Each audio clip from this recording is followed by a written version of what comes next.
So next up, we're going to be talking to a man named Cain. He's an artist who lives in Portland. Um, he's best known for making these kaleidoscopic abstract paintings on hard, flat surfaces. And he also describes himself as a rock and roll photographer and dispenser of good karma. So, in just a moment, Zoo is going to be joining us in the studio, and we're going to play a little bit of music while we wait.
Welcome back to Blunt Youth Radio. So now for our final interview of the night, we're going to be talking with Portland artist Zoo Cain. Zoo, thank you so much for joining us. You're welcome. Good to be here. So as a first question, I was wondering what the Portland art scene was like when you first started making art, because I know you've been here for a while. Boy, I was 24 when I really vigorously started the artwork, and now I'm 65, so I would say there was a lot of artists working, but they were like on Exchange Street. Exchange Street was pretty much barren. Not too much going on down there, but a lot of people had studios up above, and friends had little storefronts, little galleries. But for me, it was always I was always basically in my studios. So, but it was very active with artists always in Portland. So, can you tell us a little bit about your art and describe it for the listener who can't see it? Well, I describe my artwork always as a celebration of life. People always say, "What does that mean?" It's very abstract. I work in different mediums. I call it mixed up media. Rather than mixed media, I throw in the mixed up media. And so I do a lot of collage. Mainly what I do is drawing on wood. Wood is easy to find. You don't have to have a million canvases. I've done upwards of 10,000 artworks, so I had to have something readily available that I could do a lot of work on. So it's very geometric. It's very colorful. Everything I do is full of color and shape, and yeah. So what got you into making art? Did you go to art school or anything like that? Well, I come to find out I was always an artist as a kid, and I just kept going on it, but I did not call it art. I did not know what it was. And I lived at a place called St. Elizabeth's and daycare. It was an orphanage at one time, and it's on the corner of Pleasant and High Street. And I was the caretaker there, and I would paint with the kids during the day, and then at night I would find myself painting alone. And it just kind of went from there. And I really started seeing art for, I tell you the truth, it was this one canvas I saw. It was a white canvas, and it was all with texture. And I thought, that is art? I've been doing this kind of stuff all my life. So that's where it really kicked off for me.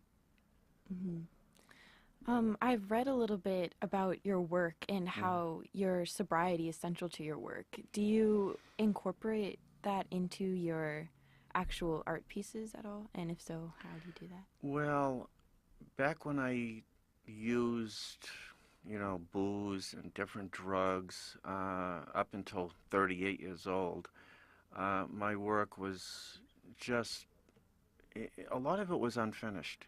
And so when I got sober, I was able to finish up art left and right. And it got more meticulous, more clear. You get this great deal of clarity from being sober.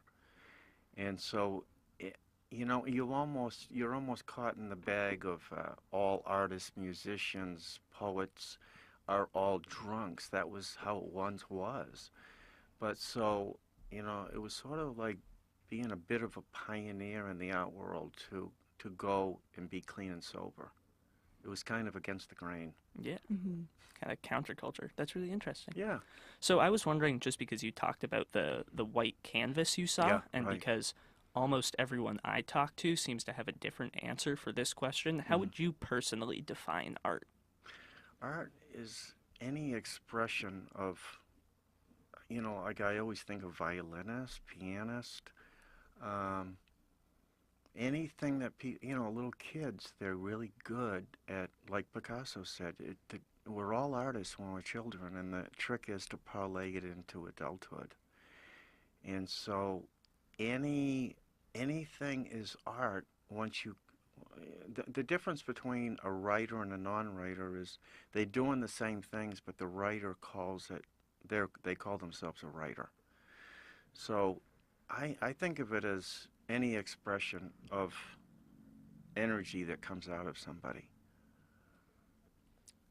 Are there any particular artists or works of art that have been especially influential to you? Well, I always liked Louise Nevelson, who spent a great deal of time in Maine. I loved Robert Rauschenberg. There's a woman called Vieira da Silva who was incredibly excellent. If she was a man, she would be totally touted as one of the best artists in the world. Women kind of get a lot of short shrift in the art world still. Absolutely, yeah. 2017, it's extraordinary.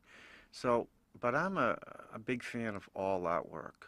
Like a lighthouse to me is not out of the realm of greatness. I love that kind of thing.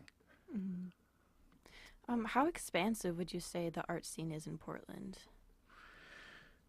Well, it's certainly grown a lot. First Friday really kind of made Portland not wind up their streets at 6 o'clock at night.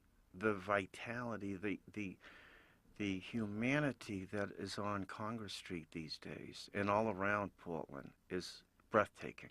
I mean, we were always amazed at how kind of like asleep Portland was up until First Friday.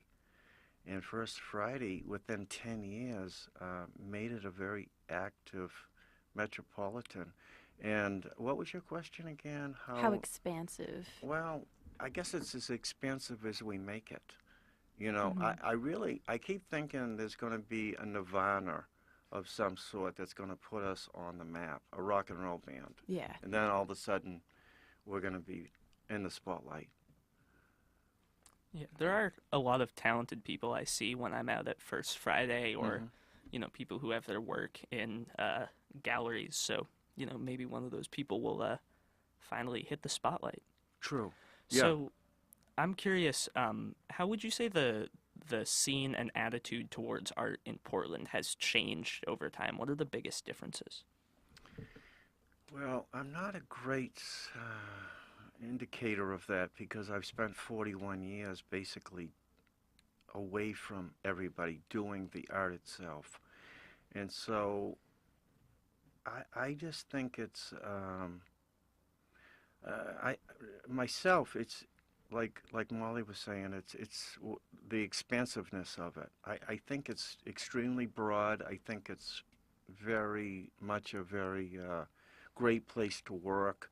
I think a lot of people are getting the idea they're getting priced out. I mean, when I was a kid, younger, like you two, Munjoy Hill, you could buy houses up there. You could rent apartments. So we're really getting kind of squeezed.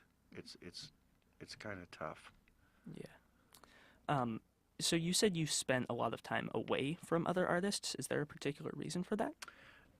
Just my dedication to the work itself. I just found art, being a visual artist is kind of an isolated experience unless you're collaborating. I don't do much collaborating. I'm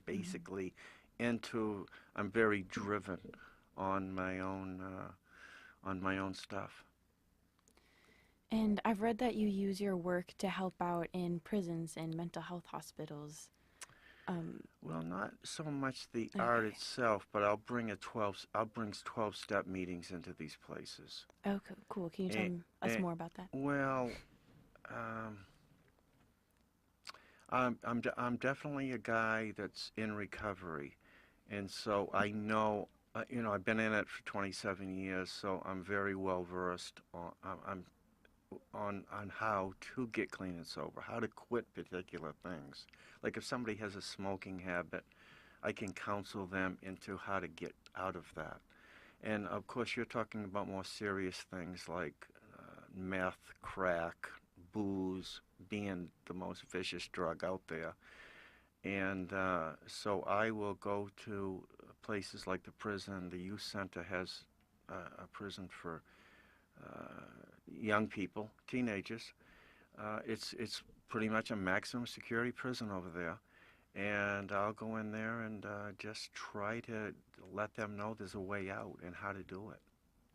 It's not exactly the same thing, but my father, a while ago, and I'm not sure what city this was in, but he used to bring like an art cart into prisons and do nice. art with the prisoners because he's an art teacher. Yeah, that's fantastic. Yeah. That's a great idea. Mm-hmm. Yeah. I think I've been approached to do that at Long Creek a while back, but it was never a follow-up on that. Yeah. But that's wonderful that your dad did that. Mm-hmm. We used to have here at Blunt a sort of correspondence program with Long Creek where I think we worked to make documentary radio with kids who were doing time there, but that was a little bit before my time here, so I'm not sure what happened with that. There's a lot of creativity over there. The teenagers a lot of them are stunning artists, and they just don't fit in the system. Mm-hmm. They don't do well in school, and they often substance abuse, and most often their parents are so challenged themselves that these kids are in big trouble. Yeah. I think everyone deserves a chance to make art regardless of their situation. Yes, absolutely. And so, unfortunately, we are more or less out of time for tonight. But thank you so much to Zoo Cain for joining us tonight. I wish we had more time to talk to you. Yes, me too. It was great meeting you too. Yeah, thank you also to the guests who joined us earlier, Ansel for producing our feature, and to Malcolm and Sophie for engineering this program. You've been listening to Blunt Youth Radio. Good night.